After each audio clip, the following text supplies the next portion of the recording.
got this working, with despite the shutdown in our office with no internet. So we got creative. We made this work. We're all working remotely.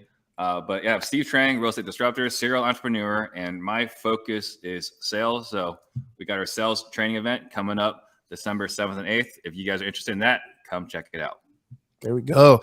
All right. And we also have new participant this week, Jesse Burrell. Welcome to the program. Go ahead and introduce yourself.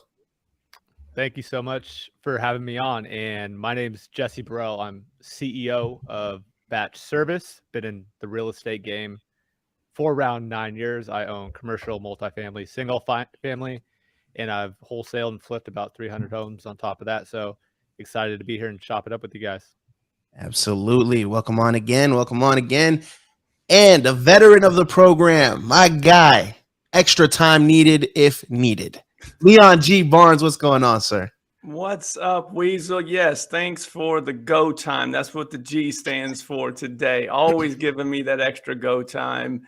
Again, Leon G Barnes with the Collective Genius. I am the director of membership here, as well as a real estate investor, and I'm sure I haven't won yet, but we're gonna fix that today. Okay, there we go. We're gonna get you on the board, and of course, it's week after week. He's got the most W's on the panel. CJ, what's going on, my boy? What's good? What's good? Virginia, I'm in charge of university. Teach people how to take nothing but a phone and make money online with real estate. So. Ready to win again. It's good to see everybody. It's good to see you as well. Welcome to the party. Welcome to the U. And let's get it. Let's get it. He just walked into my house and said, "Welcome to the U." There it is. We're starting early with the Razzies. So everyone who is familiar with the program, what we do here is we ask the panel a series of 6 questions. We then give them 45 seconds to give their initial argument. Then we open up the floor for a little bit of disruption and argument. I love that part of it. Jesse, I hope you are ready for this because these guys get a little out of control. I got to try to tame them every once in a while. But I think we're going to go ahead and start with you to welcome you on to the program with question number 1. You ready? Let's do it. All right. With the NBA season officially underway, which team currently mirrors your business? Go ahead and take your 45 seconds, sir. Absolutely. And my primary focus right now is batch service. So batch leads, batch tracing these companies. So we're providing software solutions to you guys. So our focus is to be the best. And the last team to win the championship is obviously the Warriors. So we mirror the Warriors. They may be struggling right this second, but they're going to be there at the end. They're going to do what it takes. They got veteran leadership on the team. So at the end of the day, Warriors is who I go with. I like it. Not needing the full 45 too. There we go. You win championships, it does all the talking for you. Let's go ahead. Second to last. Steve, let's go ahead and go over to you. Well, I want to start out very clearly. We are not the Lakers because they are the most garbage, trash team in the league, right? So we're the Suns, right? What do? We play defense. We hustle. We got strategy. We got offense. We don't leave any areas for weakness, right? So for us, the way we run our organization is everyone is excellent in their role. They have clearly defined roles, and they're consistent in their roles. So I would say the most comparable is the Suns, the most well-rounded team in the league. The Suns? That's where we're going with us? Get out of here with your mix. Leon G. Barnes, go ahead and take your 45, sir.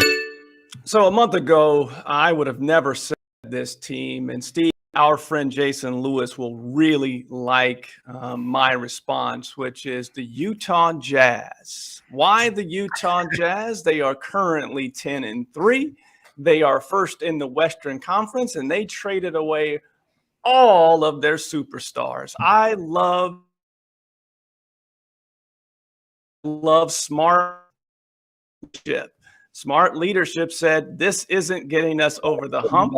Let's make some decisions to get rid of some of our superstars and put value, place talent in our system, and let's go out and compete. And those young players are going out and competing every single night. If I'm comparing this, and I'm going to compare this to my real estate investing business, I love superstars, but man, I much prefer to take people that I see value in and grow them into superstars within my systems. Utah Jazz, that's the team right now. Okay. And let's go ahead and bring it over to CJ to close us out. Yeah, look, I'll be honest. I don't know what these guys are really even talking about. Look, like the most offensively efficient team in the league right now is the Milwaukee Bucks, right? So what that says to me, well, I feel like my business kind of really mirrors that, is they've got a cornerstone player in Giannis, but at the same time, they've got so many people that are integral, like just complete parts of the team and mechanisms to the championship culture that the Bucks have. And I think to run that type of lean, efficient operation in terms of a team in a small city and create championship culture speaks volumes. You don't have to have a bunch of superstars. You don't have to have the triple threat of 3 superstars or anything like that. You can still win championships with a really lean, solid team where everybody knows their role and everybody shows up. All right, the floor is now open. Voting. I like how Leon just went straight to like standings for this question and just top team. It said team's the best team. Just that was it. I'm going to reject all of this. I don't know what these guys are talking about. And Leon went to the standings. Last I checked, I'm the only baller on this show. So you got to speak baller to know what I'm talking about. Ooh, I can't argue with him on that point. Damn it.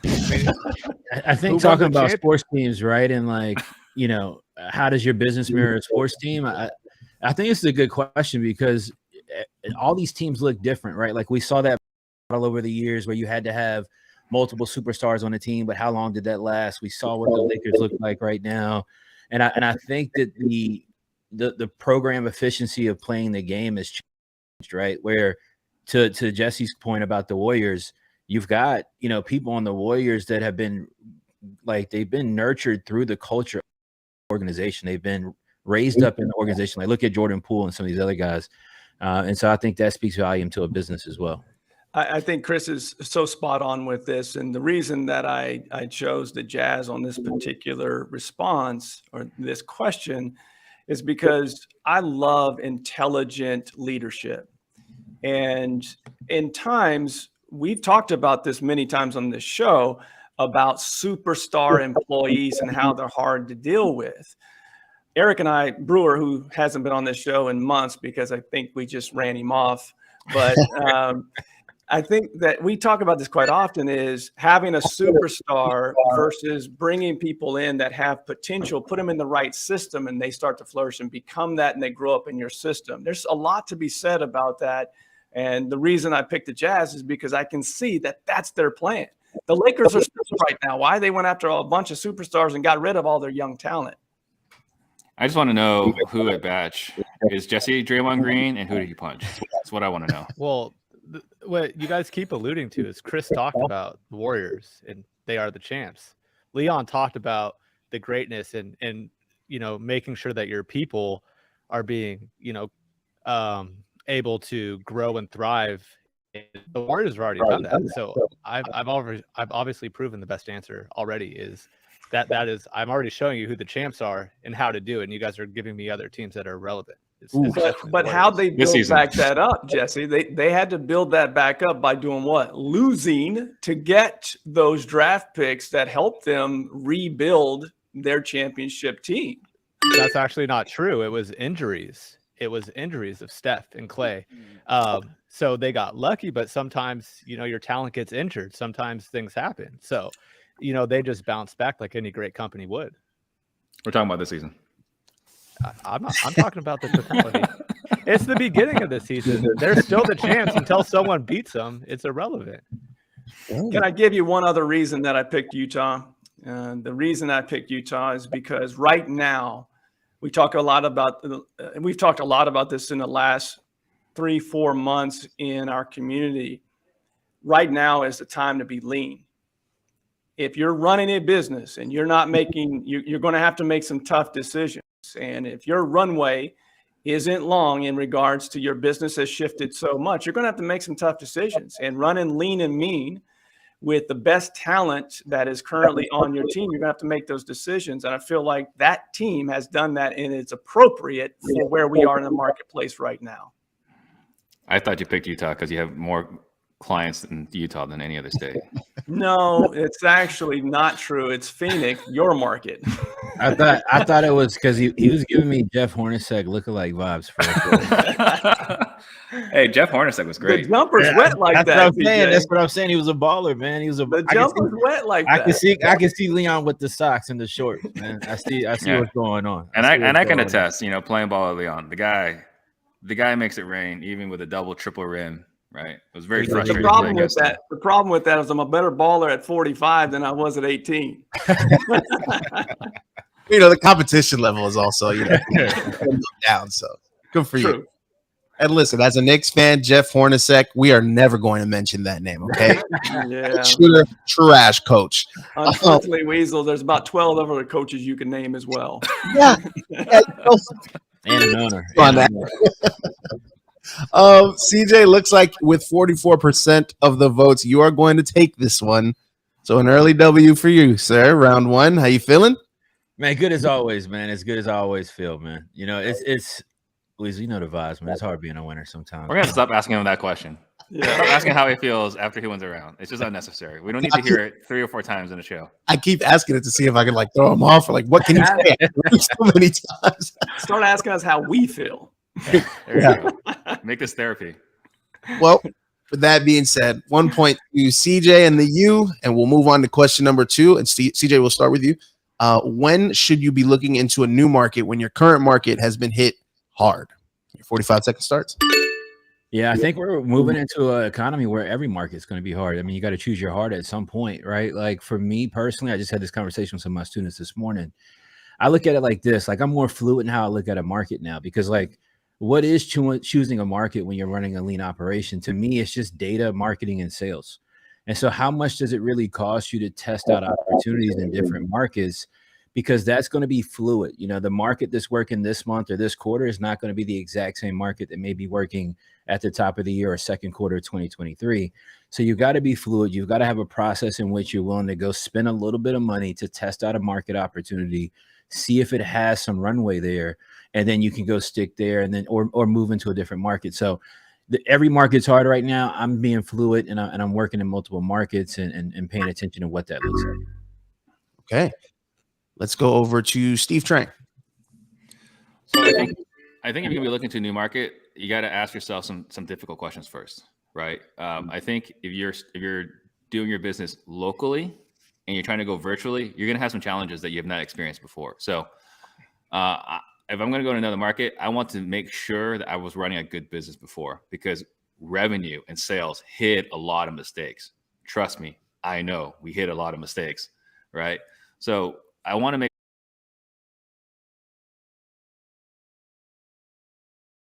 if you feel confident, then you can start investing, but I would not go hard and do what I did and just go TV in a new market, right? That's what we did in Albuquerque. That's what we did in Oklahoma City, right? You want to start a little bit smaller, get a network, and make sure you know what you're doing and connect it to the right people beforehand. But I would say quick answer is make sure you get your systems dialed in first. Okay. Let's go over to Leon G. Barnes. I would agree with both CJ and Steve. And I'm just going to add to this. I have the luxury of having 300 plus members in a community that I get to daily talk about the differences in one market to the next in different regions of the country. I'm actually having this conversation weekly right now, especially in the mountain region in Phoenix and Salt Lake and Boise and Reno, some of these markets that have just gotten hammered. And I can also attest that my market is in the Midwest, and just like 2008, the crash of that, we don't see massive appreciation, nor do we see the massive downside that the Phoenixes, the Miamis, some of these markets, Las Vegases that were hit really, really hard in 2009. So I do think it's a good strategy. But to Steve's point, before you go anywhere, make sure you have your house in order. Okay. And when should you look into a new market when your current market has been hit hard? It's one word, and it's what we follow everything by. It's data. You should look at the data, and I want to elaborate on that. And it depends. I feel like they're talking more wholesale, but what are you doing? Are you looking to go buy rentals? Then that's where you want to go to those really hit markets to where you could start getting huge discounts. I was just talking to Zach Keeps the other day, who's in Phoenix and has over 300 properties. And he said he's buying like crazy right now because everything he's getting is so incredibly deep. Now, if you're wholesaling, I agree with all the things that they're saying. But if you do decide to go to a new market, to elaborate on what Chris said a little bit more, is I would go find strong buyers before I'd spend $1 marketing. And he said, test the money, but I would actually go look for buyers first and make sure you're finding actual people buying. Am I up? Is that time? Oh, you can finish the thought. You can finish the thought. Finish the thought. And then for fix and flippers, tread with caution. I wouldn't touch anything if I were you. And that's my thought. There we go. As the host of the show, I want to say thank you for honoring the rules of the program, because you're the only person who has done that so far. It's just a yellow light. It's just a yield. Flashing yellow. It's not even a yellow. It's a flashing Jesse yellow. kind of looked like he was going to jump in the car and come down whatever highway you guys got over there and put hands on Weasel. I felt it. I got the VPN. You can't track me. Joking aside, there's a lot of great answers, a lot of great information that was given, data, getting your house in order, making sure that before you move on to something else, make sure that your systems and processes are in place. And Steve's speaking from experience on that. I would also say one more addition here. I know that the business can be done virtually. I understand that a lot of people have success, but right now, if you're going to do this, in addition to finding buyers and having the right data, I would also be looking at strategic partners with boots on the ground. Right now, to me, I think it's more important than ever to have belly-to-belly acquisitions. I really feel that strongly about this market. How you have to buy deeper. If you buy deeper, you will always be able to sell that asset. But those that are not buying deep like they have been for the last 2 years, they're struggling with dispoing those properties. So I would really advise, if you're going to do this, make sure that you have local boots on the ground that you trust. Real quick on that. So to Leon and Jesse's point, right? So Leon first, when he's talking about, being in a position to going belly to belly again with sellers, I want to make sure people understand why that's important right now, because people's emotional states are going to be increasing over the next 6, 12 to 36 months. And so when people's emotional states increase, the human connectivity of sitting down at the kitchen table and negotiating a contract or conversation becomes very important to close somebody. So I do agree with that. Jesse's point, when Jesse's talking about, choosing the market and some of these different things. Also, I think what Jesse's saying, which I agree with, is the exit strategy portion of how you pick a market. You have to have a defined exit strategy or exit strategies when you're picking a market, because the market can very much dictate what you can do as far as how you dispo that asset, whether it's a rental, a seller finance, a fix and flip, whatever. That becomes really important. Yeah, and real quick, what I meant by data wasn't property data or anything like that. It's looking at the data trends for those cities and seeing what's getting hit, how they're getting hit, talking to the buyer, see how much is being bought, what's the inventory look like on the market. That's what I really meant is we're very data driven as a company. And if you're owning a real estate investing company, you need to start looking into those things right now, especially if you're looking to go into a new market. Yeah. Good round all around. Jesse, I want to give you your props, man. You had CJ on the ropes there for a little bit with the voting, but the VAs have kicked in and he's away. Bots, VAs, all of them. Jesse, welcome to the U, man. It's good to see you, man. It's good to see you. We gotta have all these people on paying $8 a month to verify they're not bots. That's a perfect segue. There it is. There it is. All right. 47%. We're gonna close out this question, it looks like. And it is a perfect segue into question number 3. So, CJ, is Elon Musk buying Twitter a mistake, or is this another instance of the shiny object syndrome? I think it's too hard to say yet, right? I think it's part to hold him accountable. Right? That he paid, I want to say like 27 billion over their market capitalization or valuation, which is weird, right? So I think his means or intent is to control free speech. He can say that he's promoting free speech. I don't know if that's really accurate or not. I think it's to control free speech on one of the largest social platforms for communication to public that exists in the world right now. And I think he's already starting to display that a little bit. Where he'd be able to recover it as an asset and create money out of it, I don't think Twitter was even making money when he decided to purchase it. We're in this weird internet world of company valuations and people paying for things that have not yet produced revenue ever. So the ad platform is trash. I can say that as someone who runs a lot of ads. The ad platform is trash. The UI isn't that great. So we'll see. I'll leave it at that. All right. Let's go over to Jesse. What are your thoughts on Elon buying Twitter? Do I think it's a mistake? I would go with no. I think Elon is a very purpose-driven person, to where I think with what he's done with Tesla, what he did with PayPal, what he's done for everything is, I think he's very passionate about his mission and his purpose. And I honestly don't think money is always what he's after. It's his purpose. He, on everything he's touched, has turned into very, very profitable businesses. So I think when you come from a purpose-driven place and you have a clear definition of where you want to go, money tends to follow him, and I think he'll turn around. I think it's going to be very profitable in the future. Okay. All right. Let's go over to Steve Trang. Your thoughts?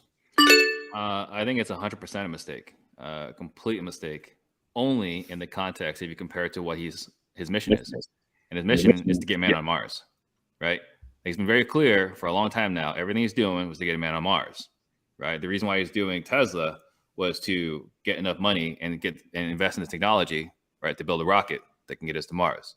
So if you're looking at what his purpose and his mission is, this is completely out of alignment with that. With that being said, I love that he's doing it, right? I'm a giant Elon fanboy, and I think that he can turn it around. If anyone can turn it around, it'd be him. I mean, the first thing he did when he bought it was he locked out all the engineers at Twitter and brought in his best minds from Tesla, right? So it's going to be run right. It's going to be run properly. It's going to be successful.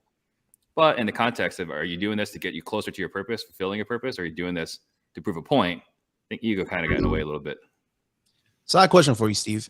When you say turn it around with Twitter, excuse me, are you speaking financially or just like the censoring of everything, of the accounts? I think for sure he's going to fix the censoring problem, right? You can see how angry the left is, but I think financially as well. I think it's going to actually be a profitable company. He'll figure out a way to make it profitable. Yeah, I think he's already doing it. Twitter Blue, go get your check marks, folks. Let's go ahead and finish with Leon G. Barnes. Your time has started. Can I stop the press for a second? Stop the press. Steve Trang just said something against his man crush. His man crush, he actually said it was a distraction. I have never seen him say anything negative towards his man crush. If I'm looking, I think CJ said this earlier, from the surface. So from the surface, if I'm just looking at this as a business play, and Steve kind of ended with that, I don't think it's a mistake. There was a quote that I read from a person that was much, much smarter than me, an Ivy League individual, that said, quote, "Their business sucks. They need radical transformation." What do we do as real estate investors? We look for opportunities. We look for struggling assets, struggling businesses. We look for things that we can add value to. And from that sense, I don't see it as a mistake if I'm just talking about the business side of things. Okay. We do have a comment. Stephen Collar says, Steve, I have a $100 bet. The value will increase 50% in 24 months against your 20. What do you think about that? I think he's right. I think his value is going to increase. I think Elon's going to do it well with it as a business. So I'm not going to take that bet. I think he's going to do well financially, and I think for his short-term goals of having a better town square and have better action, good. Again, I'm looking at perspective, right? Like, as all of us get older, I think maybe Jesse's the only one here potentially under 40, right? The rest of us are. Oh, I'm 36. I'm 36. Well, you look like you're 45 anyway. That's because I'm handsome, brother. That's because I'm handsome. My skin is clear, man. My skin is clear. I look younger than Chris, and I'm older than him. That's the funny part. But as we get older, right? Like we're doing our business to fulfill a purpose. mission, we have to have our eyes set on the prize. And I think that this is not consistent or in line with what he is saying as far as mission and purpose. But Steve, my question to you is like, how is he going to communicate from Mars? He has to have Twitter to do that. So I'm going to he's got Starlink. Right, he's got it. He's got Starlink. He's going to control the internet in the world, right? And that's like a cool thing, right? With Twitter, yeah, he can get shut down in your opinion. He can get shut down in Russia. Guess what? He just fires up Starlink. He can tweet all around the world. So that's why he has Twitter. You just proved my point right now. It's part of his purpose. I think we're missing the bigger picture. I'm gonna go out on a limb here. All right. Uh-oh. All right. I know you guys like Elon and all that, but I think we're missing the much larger picture. If we're all going to just be brutally honest right now, I think we all as business owners have seen or been a part of moments in our time or our career where we get distracted by something. All right. I think there's a fundamental issue at Tesla that Twitter is going to create an extreme distraction for Elon Musk. Because here's how simple this really all becomes to me in my mind. If we just look at the EV auto market, in 3 to 5 years, Tesla will be a low-grade vehicle selection. That's the truth. Because you don't see new designs coming out. You don't see new ingenuity coming out. They're pushing to become more of a battery company, really. You have companies like Mercedes, Range Rover, all these companies are now putting hard focus on their EV automobiles, and they're focusing on design. They're focused on ingenuity, and they're rolling out new models and different things. I think you're going to start to see where Elon got extremely distracted by Twitter, and a lot of that energy and effort should have stayed at Tesla. So I already said it was a distraction, so I don't think you went out on a limb there. B, he's already said he doesn't really care about the Tesla being a car company, right? Like a lot of his technology, all the information for all the batteries that they make is not a situation where you have to license it. He takes all his information that he has from the engineers and he publishes it so that other car companies can make good quality electric vehicles. So he wants Mercedes to make a good Mercedes electric vehicle. He wants all these other companies to catch up, which is crazy. Steve, since you're the Elon fanboy, I have a question. Yeah. Aren't they just so much further along with just the technology and all the driving and all that stuff? But because that's the difference. I agree with you, Chris. They can maybe catch up, but they're so far away from like the road mapping and the software side of things. I believe that's where they're really light ahead from what I've learned. But you'd probably know better. Yeah, they're really, really far ahead. But again, like they do actually want people to catch up, which is different, right? They do want people to catch up because they want a world where we're not reliant on gasoline. And then, Jesse, what year did you start Batch? 2018. Somebody was ahead of you in 2018 by far, right? Of course. And did you catch up? A few people, yeah. I mean, it's easy. It's not hard to run somebody down. It's not hard to run a business down. It's just does the new person, because when you're ahead, are you focusing hard enough on infrastructure and staying ahead and creating new? A lot of people get ahead and they get so far ahead that they stop doing that. And then there becomes a Jesse that starts a Batch and you have no idea that he's running you down. And by the time you figure that out, he's got a well-oiled machine that can just blow right past you. I'm just my thoughts. Just my thoughts. Yeah, that's actually what. Go ahead, Leon. I'm just going to say, I think we've made it very clear from a perspective of his current businesses. Absolutely, it's a mistake because it's a distraction. But if we're looking at it from just a business play on the upside of purchasing that asset that has as many eyeballs as it does, I think we could all agree that it's a smart play, but it is a bad play in regards to his current business as a distraction. And how the hell did Chris win this round? Chris, to your point, what you just said to me is what keeps me up every night to make sure that doesn't happen to us. But you're not distracted by Twitter. Me personally, no. That's all I'm saying. I couldn't even answer the NBA question because I haven't watched the game because I've been so busy working on the business. No doubt. Yeah, Steve, you were doing pretty well, and then again, the VAs kicked in, and CJ just pushed up slightly with a 39% lead. The U. I need Elon to buy Google so he can fix this problem too. Tell him to pay overvalue for the U. How about that, man? DJ takes that round slightly, about 5%. Steve, you did pretty good. You did pretty well. We're going to go ahead and move on to question number 4. Just a quick reminder, guys, make sure you like the video. Thumbs up for these guys. Subscribe, check these guys out on their socials. We'll be giving them away at the end of the program, as well as follow the Part Into the Disruption official YouTube channel. They'll be in the comments in the chat. You can find all of the clips from this show, previous shows as well, all on that channel. So with that being said, we'll start with CJ for question number 4. Where is the best place to find new home buyers, in your opinion? Yeah, I mean, it's funny what 12 months will do to you, right? So, you know, we've shifted really to more of a buyer's market, and I think you've got to go create buyer relationships right now. So for us, that's pulling data on buyers and pulling recent buyer data. The buyers that were active 12, 24 months ago are not the exact same buyers that are active today. So pulling more recent buyer data, going and reaching outbound, right? So, you know, cold calling, texting, emailing out, and creating relationships with these buyers in your markets, starting with the heaviest buyers first at the top and then working downwards from there, I think is extremely critical. The days of just posting a deal on Facebook Marketplace or throwing it on Craigslist or blasting it out to 2 or 3 buyers that are your VIP.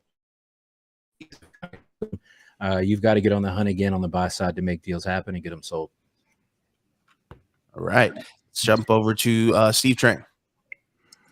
So what I was going to say when I saw this question before was, you know, going to MLS, pulling up the tax records, finding all the cash buyers for the last 3 to 6 months. I think that would be a great place to start.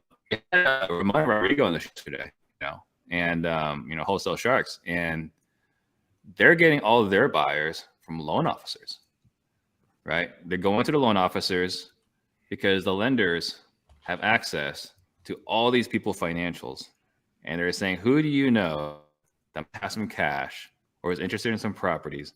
And they're selling them their deals through either cash situations or financing, right? But I think it's another way to create a strategy is just go talk to loan officers because they're pretty savvy. We might get frustrated with them, but they're pretty savvy and they actually look at people's financials on a daily basis.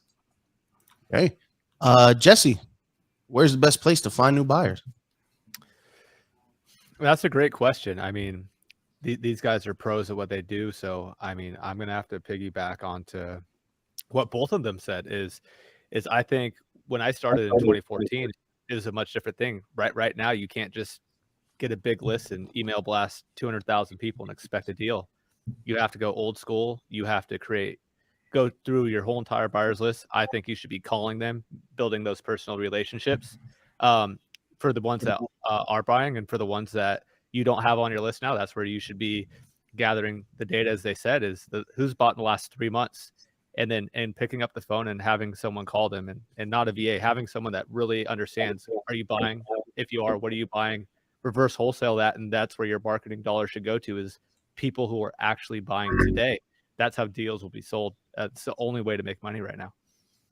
There we go. All right. And Leon G. Barnes, bring us home. So I've got a couple parts here. Number one, if you can get your deals to the MLS, whether that's taking the deal down or that's novating, shout out to Eric Brewer and his strategy. If you can get it to the MLS, that's the best bet for you.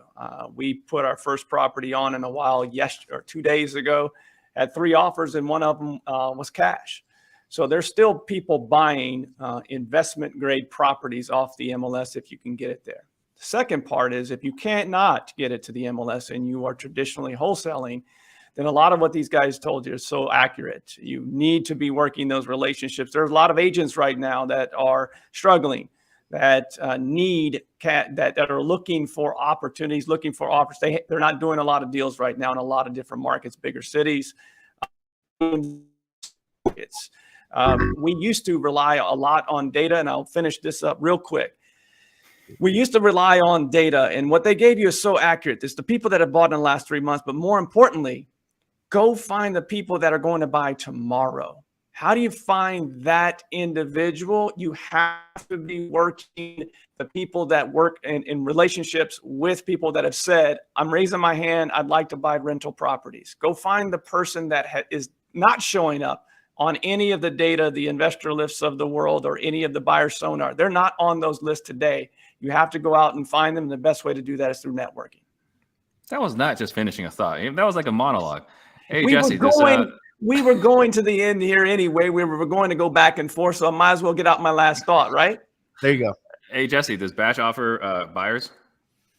Yeah, we have a bunch of cash buyers, and then also we do have filters so you can start filtering people that own multiple properties, because you don't just want a cash buyer that's bought in X amount of years. You want to filter it to a time frame and people that do have multiple properties, and we're working on ways to show of if there's flip transactions as well as something that is on a roadmap too. Okay, so if someone wanted to get some cash buyers, they can also reach out to Batch. Yeah, we have the best LLC skip tracing out there. If you're gonna get cash buyers, and we all said to call them, then you better have the best data to make sure you don't waste your time. Part of it too, man, is look, you got to stack the cash buyers. Who are the guys that are doing this full time? Like the guys that are doing this full time, they don't have a job to go back to and wait this thing out. They're in the right. Like who are those people? You want to contact those people first. How does business function in totality? People like to do business with the people they like. And so if people have choice in the market now, see, sellers previously had choice, right? So when we were in a seller's market, the sellers then had the choice of wanting to do business with the people that they liked and wanted to do business with. But now they're increased in motivation. The economy and the market is changing. So they're going to be more motivated to sell, even if it's to somebody they don't like. But on the buy side, with an influx of properties on the market or available to purchase, people are going to be going to buy from the people they feel they like and have relationship to. And there's a value exchange equally on both sides. Yeah. I think the other thing too is if you're going to find buyers that are, I actually don't want to deal with buyers that buy a lot of properties because they're better negotiators, right? Yep. So I actually don't want to sell to those guys.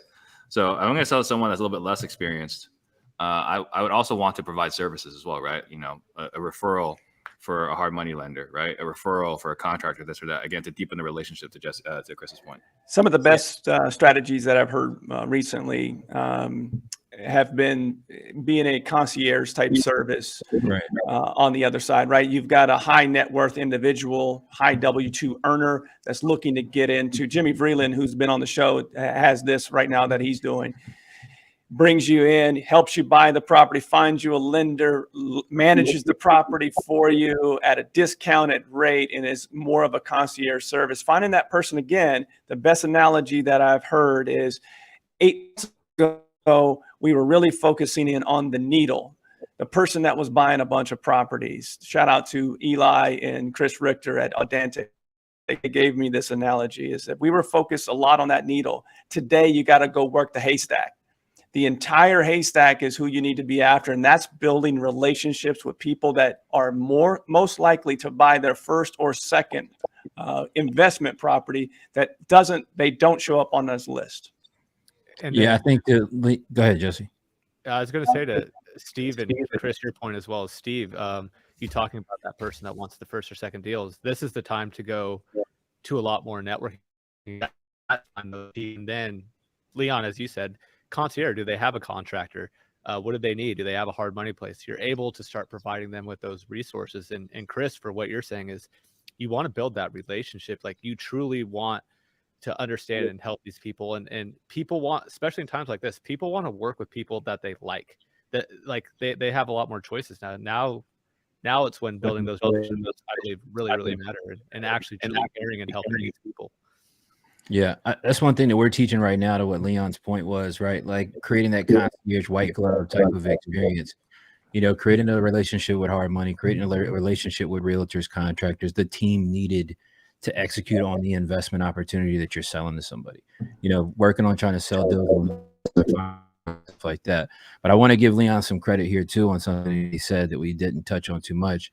Getting deals to face MLS at the end of the day, right? Like if that's something that I'm prioritizing extremely heavy right now in my business. If you can get deals, you know, facing out towards MLS, it's the biggest buyers list in the world at the end of the day. It's a unique monopoly, right? But the biggest buyers list in the world right now. And the guy in the corner is never going to come to the RIA event. And then the person that's on YouTube, they're both looking there. Right. So that's a great place for people to start. Well, and everyone is telling me right now, you can't get multiple offers in this marketplace. And we just got 3 on one property in less than 24 hours. So the MLS is always strong if you can get there. And in addition, I was just going to say about this concierge service. Weasel, shout out to you for always giving concierge service where Chris can just show up and win every week. Well, listen. My man shows up, microphone in his face, winner. Since we're on the subject of winner, Leon, I gotta drop the bombshell right now. Came through with 33% of the points. The voting was in your favor, sir. Oh man. Yeah, shout out to Leon with that one, man. I could see. I saw him bend over and text the wife. I saw it. It said, "Hey, let's vote. Let's get the kids to vote right now. We need to win. Chris, we need to win." The wife and the kids, because the kids are home because there's a tropical storm here. So all three of them got me. There you go. There you go. Listen, the details irrelevant. All that matters is you took the W. This round goes to Leon G. Barnes, and we are on to question number 5. So, Leon, we'll start with you. What digital marketing strategies have you thought about implementing into your business? So this is the main strategy that I use for my investment business. So these are not things that I'm thinking about. These are things that I currently do. And I can tell you that in a market like this, when we talk about running lean and mean, there are a lot of people that have just gotten into this business over the last 3 to 5 years and haven't seen a down market. That there's 2 things that they're cutting. They're cutting their marketing expense and they're cutting their personnel to survive. And those that survive will come out on the other side better, whether that's 6 months, 12 months, 2 years, what have you. But for me, I'm doubling down on PPC. Lead aggregators have been very, very successful for us. And digital real estate is not going away, right? So I'm always trying to get better placement from an SEO standpoint. So SEM and SEO have always been a part of our investment business. Okay. Chris Jefferson, your thoughts? Yeah, I'd say PPC as well. It's something that we've kind of pushed out against over the last couple of years because it hadn't been a huge need, but something we're certainly looking at and visiting right now. Because at the end of the day, right, like if you can use, a little bit of and create an opportunity where you can create some inbound opportunities and leads of some highly the ability to be able to do that. I think you've got to be really kind of set up to not work singular markets when it comes to PPC. You really got to be able to go cast a much wider net in many instances. But yeah, PPC I think is a great strategy right now for sure, and something we're heavily looking into. Okay, perfect timing. Let's go over to Steve Trang. Your thoughts? Yeah. I don't know how many different options there are. I think Google pay-per-click is really where it's at. I don't know what other options there are. So I don't know, maybe just to be contrarian, maybe investing in social media. You're talking about running lean. If you're a solopreneur, building a brand for yourself. Obviously you see that I've invested a lot of money into this. Chris has invested a lot of money into this. I wish he could get high-speed internet, but beyond that, building a brand, putting content out there, letting people know what you do so you stay top of mind conscious, so that people send you deals and so on.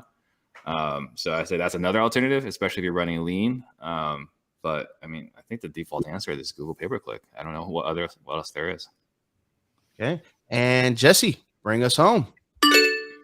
So you guys don't know about this because it's super secret, but leads are in Reddit. I'm just kidding. It's only PPC. Man, I'm on Reddit all the time. Hold on. No, I think there's nothing else I could add. I've wholesaled in 48 states. To Chris's point, if you want to cast a wide net, it gets much cheaper with the PPC. But if we're talking about hard to find buyers down to your local market, depending where you're at and getting belly to belly, as Leon said, but I hate to give Steve props because we're very competitive against each other, but I think social media was by far the best answer. That if you want to stay lean, you can start getting deals. People want to do stuff with you like that. PPC is still pretty expensive. So depending where you're at in your business, if you're doing big business, obviously PPC is the way to go. But if you're a newer entrepreneur in real estate investing, Steve hit it on the head, in my opinion. Thank you, Jesse. I think step one for digital marketing again, for Chris is maybe fiber, like look into fiber internet. I think they call it gigabit in Phoenix. Something. It's charged up mobile, man. Charged up wireless. So really I think that I'm you sorry. hit on some great points there, Jesse, in regards to cost, right? So search engine marketing, generally, if you're going to do it well, PPC advertising, it's going to cost you $5 to $10 a month, right? Minimum. If you're doing it correctly, and you're only focused on one market. But it's generally the lead that is the most motivated, and you have to answer that phone every single time. But it is a great lead to get. SEO is more of a long-term play to get real estate. It's not going to give you today results. So right now, it's probably not the best strategy if you're a smaller operator, because it's going to be a 6 to 12, 24-month play. So if you are a smaller operator, what Steve gave you is gold. That social media side, especially going back to our last question. If you're looking for local buyers, tell people via social media and build that following. You can do both. Hey, I can buy and I can sell. Who's looking for properties? Yeah. To add on to that real quick, one thing that we're looking at and we haven't implemented, but it's something we've been spending a lot of time taking a look at, is also not just looking to use, pay-per-click in the form of maybe like Facebook ads or Instagram ads, something like that, in the terms of an acquisition perspective, but also looking at it from a disposition perspective and looking at marketing some of our investment opportunities through the use of digital marketing ad spend, right? Like through Instagram ads, through Facebook ads. Can we create sales funnels or opportunities where we can show the deals that we may have for sale and get them out to a much wider audience? Like, it's almost like, can we create our own MLS by paying for it versus, some of the other strategies? Yeah, I like where you're going with that, Chris, because that's something I'm thinking about for Q1, a potential initiative within our organization is firing back up my traditional real estate team. It's something that we're talking about internally. And the reason why is if we fire back up our traditional real estate team, we're going to get a lot of leads, right, for buyers and sellers. Not great necessarily for wholesale, but maybe like every 5th or 10th lead, they came from a seminar, they watched a late night infomercial, they got a piece of mail, they're listening to the radio, it's like, oh, I want to be a real estate investor. They're watching HGTV, and we're going to get that guy before, they're on someone else's cash list. Yeah, I think the best way to say this in regards to acquisitions and dispositions over the last 3 years, and we may even mentioned this on the show before, acquisitions was where everyone put all of their focus because dispositions was easy. If you're going to do a marketing strategy, a digital marketing strategy, just make sure during this market right now, especially if you're assigning contracts, that you're spending equal time on the dispo side with that strategy that you do on the acquisition side.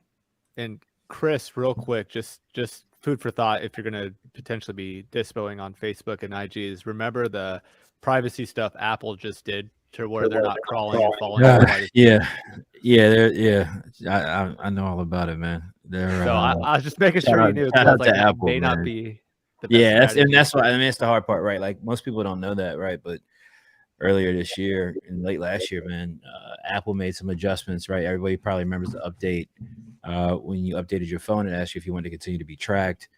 So we're definitely in interesting times digitally as Apple prepares their ad platform as well.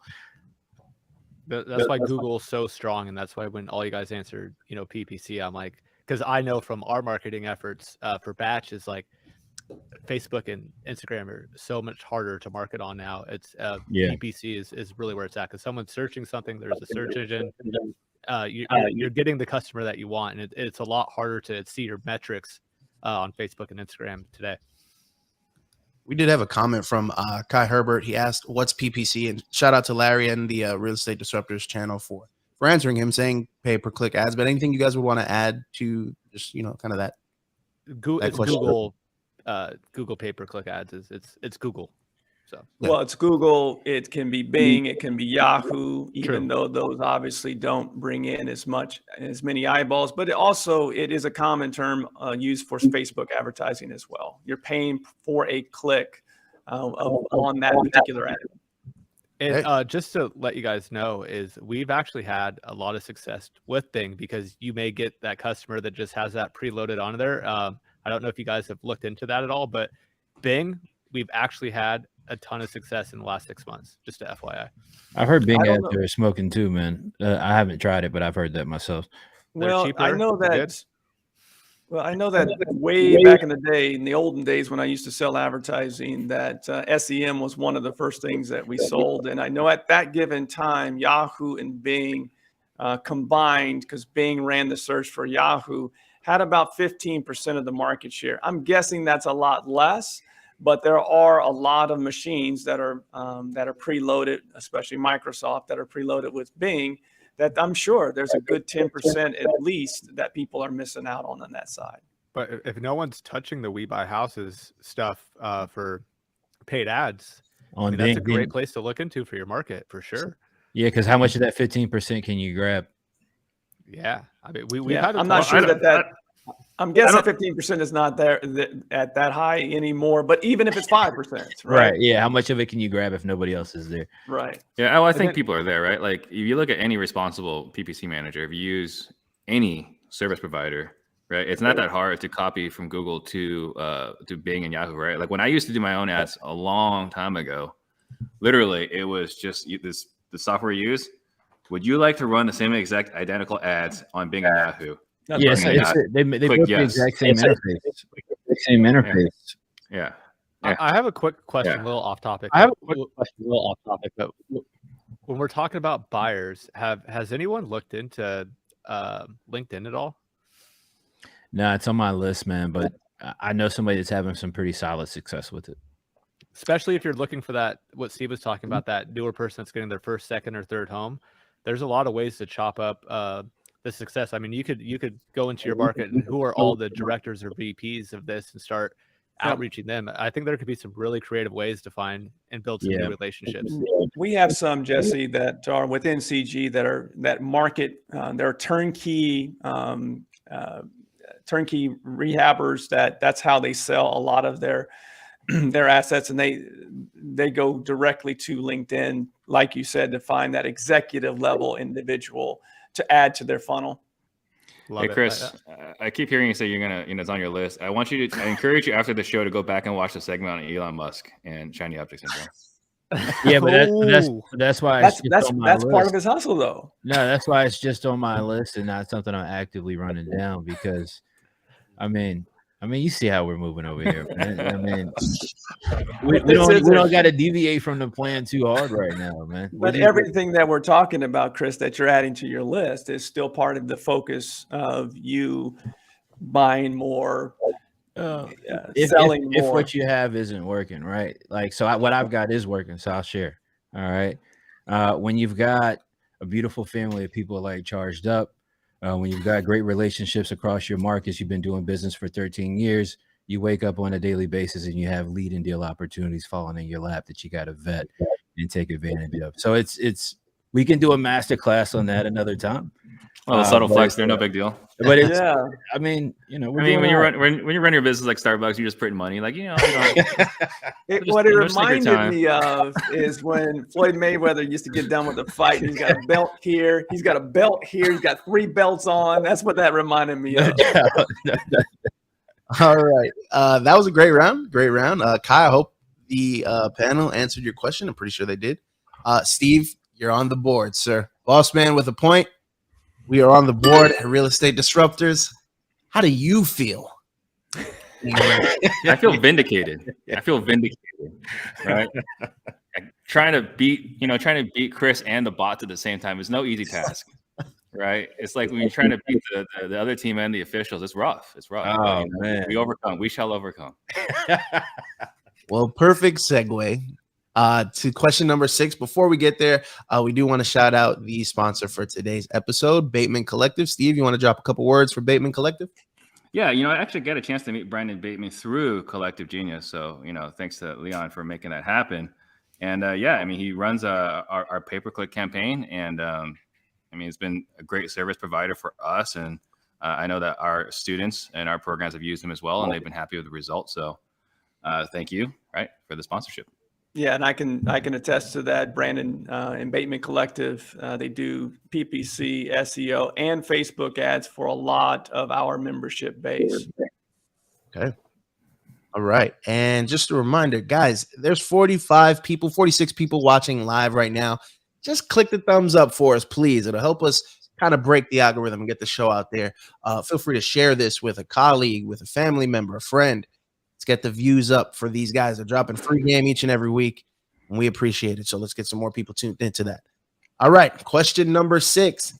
Steve, we're going to start with you. I hope G Knows Hoops is paying close attention to this one. How would you fix a business like the Lakers? Full of no culture, no chemistry, and just trash all around. Oh, man. I think you just got to scrape. You just got to scrape, right? Like, this is like a city came by and condemned your house and said this is an unlivable property, right? The plumbing doesn't work. The roof's falling off. The AC it's after they took all the copper out, right? It's just the fins, right? You just gotta scrape and start new, right? Take something new, something fresh, a beautiful looking home for a community, a nice, wonderful, charming community like Los Angeles deserves a good looking home, right? Not the dumpster fire that it is. Okay. Feel free to take extra time. This is the no time limit round. Okay. He doesn't need it. Back it on the Lakers fan. Let's go over to CJ. How would you fix a business like the Lakers?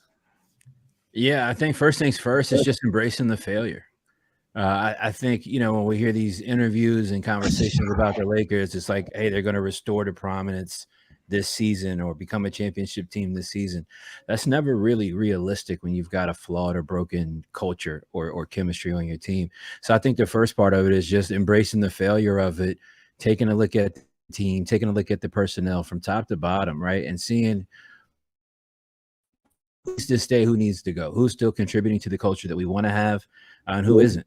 It doesn't matter necessarily how great they are or aren't, but if they're not contributing to the culture that we want to continue to build and move forward with in the future, then they got to go. And I think it kind of really starts there.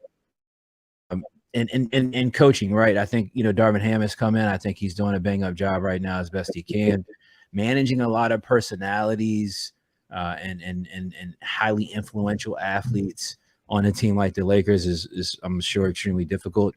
So I think it's just embracing the failure, man, and working through those fail points and knowing that it's a long journey. It's not going to get fixed this year. Okay. Jesse, I do want to help you out a little bit because I know you said you haven't caught any games. You're busy working. That's more important. Well, let's just say I know all about their dumpster Oh, he knows. Everybody knows. I just haven't watched much, but I'm going to go and use Steve's analogy and completely disagree with him. So we're going to talk about scraping a house. Like, that is the lazy, least efficient way you could ever do anything. Is you need to go look at the bones of this house and see what's there, who's aligned. Like, is there any fixtures I could use? Is the foundation still okay? What could I have? So you're going to talk to that collective team and you're going to show the new vision and this is how we're going to do it. And from there, you're going to figure out what you keep and what you get rid of, and then build off that foundation, get everyone aligned and make good decisions. And that starts from, the owner all the way down. And, Jeannie needs to get her shit right to make sure that, she could align the team properly, down from the executives to the GM to the players are the ones on the floor doing everything. But if everything else is disruptive and there's no true direction, it's just going to compound and make their situation much, much worse. But I think you should bring it down to the studs and see what you can keep and then build from there. Because scraping the house is just going to cost you too much more and take a lot longer than a normal remodel would. Hey, all right. And Leon G. Barnes, bring us home. Give me your thoughts about the Lakers. If we take this away from sports, the competitive advantage that you have as a business owner is that you can actually go out and recruit that people that can help you right now. The Lakers can't do that. They can make trades and they've got, they're kind of handcuffed on that as well. They can't, if they're recruiting or trading, that's really a next year play. So this doesn't relate to your business right now. I would be looking at and identifying the issues first, right? From there, I'm going to get lean and make sure I have the right people by my side that are on the bus with me for long term. And I'm going to make sure they're in the right seats, okay? From there, here's what the Lakers cannot do. They cannot go out and get another LeBron right now. They cannot go out and get younger players unless they trade, which again, their hands are tied. You can do that. Any organization that I've taken over, which I've done too, I've gone in and I've identified the people that can do the job, do it high level, and then I coach them up.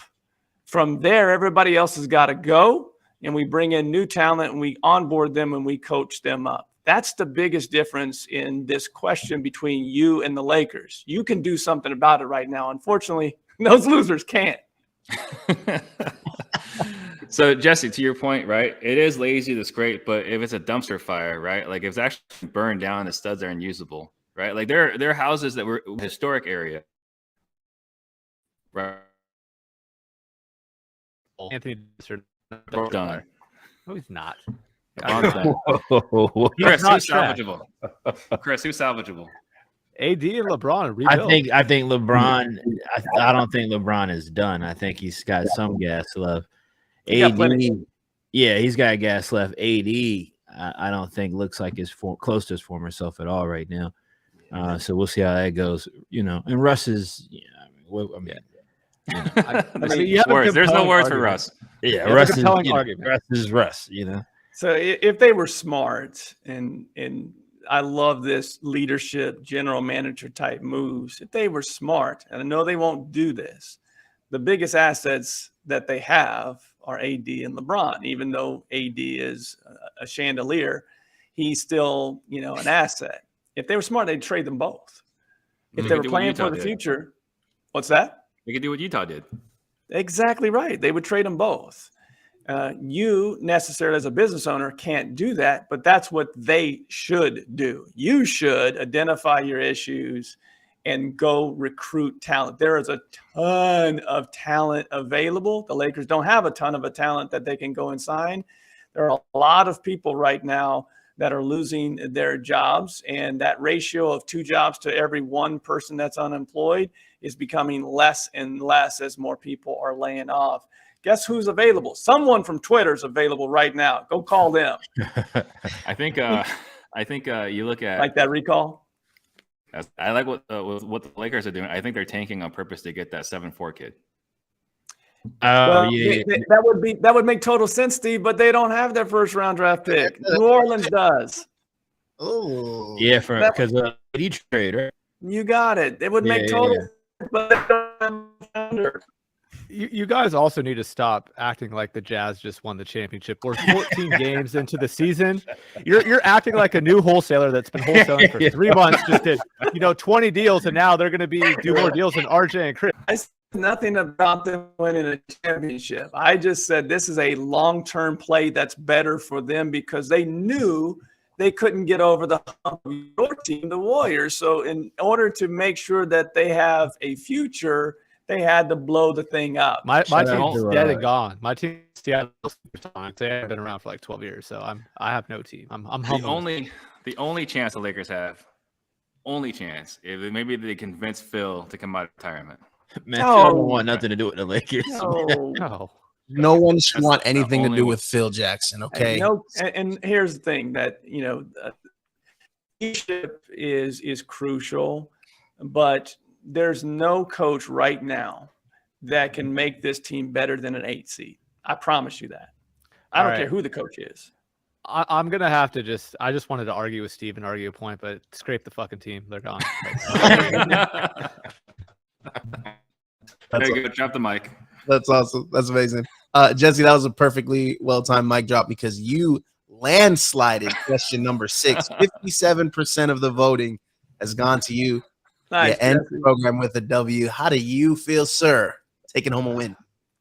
If I didn't get it, let me hear the end of this. So if I donated this podcast, I would have felt bad. And Chris just owning me, I can't do that. So I'd have to fly him out here and go play him in something to where I could get some revenge. I'd have to find some competitive edge there.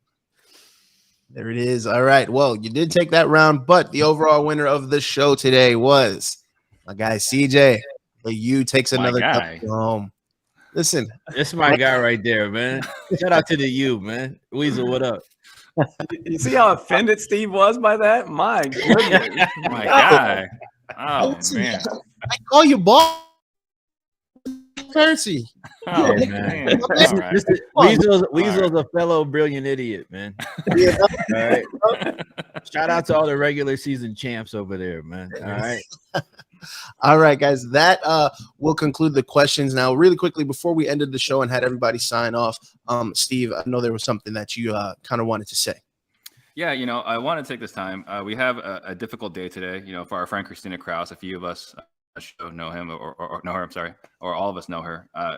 On October 30th, she lost her oldest daughter, 19 years old, in a car accident. Her daughter and her ex-husband. So, take a moment to share thoughts and prayers for her, because she's an incredible member of the real estate investor community. Everyone knows her, everyone loves her, and to go through such a tough moment today, right, for the funeral. So. They do have a GoFundMe. I was asked not to share it. So I would say if you want to donate to it, send me a direct message. I'll share it privately. I'm not going to post it in social media. Right. Thank you for that. Thank you for your words. Everyone, please drop a prayer for Christina. Just a well wish will go a long way for that. That is the conclusion of our program. I do want to go ahead and let everybody sign off really quickly. We'll start with this week's new arrival on the program. You held it down, Jesse. You held it down. I'm very proud of you, man. Thank you for your participation. Go ahead and sign off. I haven't watched the show all the way through. What do I do to sign off? Just say goodbye. Talk about how awesome the rest of us are. I'd like to thank all of you guys for having me on. Chris, Leon, Steve, you're all amazing people. This show is incredible. Thank you for me on. If I ever could fill in again, I would be more than happy to. But the knowledge that you guys are bringing to the community, or whoever gets to watch this, is, you guys, this is invaluable stuff. These guys are absolute superstars of what they do.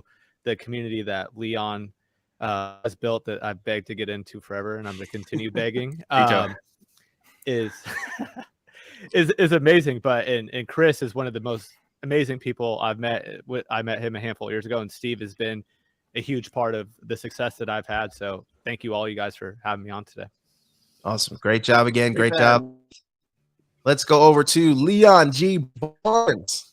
Yeah, gosh, what a great show today. There's so much good stuff that we shared here. Had some fun. Got to talk a little more, but hopefully 90% today was something that you can apply and use. I will tell you that right now is a time that if you're on the fence, you're a full-time real estate investor, and you don't have a mentor, a coach, a community, you need to find one. The next 6 to 12 months are going to be very crucial for real estate investors. Continue to watch this show.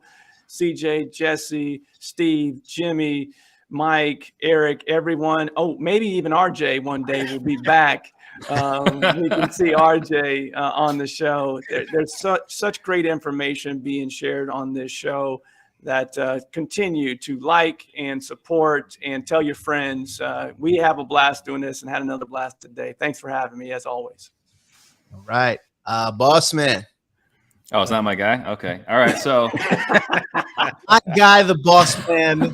But insert adjective here to describe the relationship I have. fun show, great show as always. Thank you all for watching. I see Summer here, so I was drinking in this coffee mug right here. So, in case you guys can't see it, right?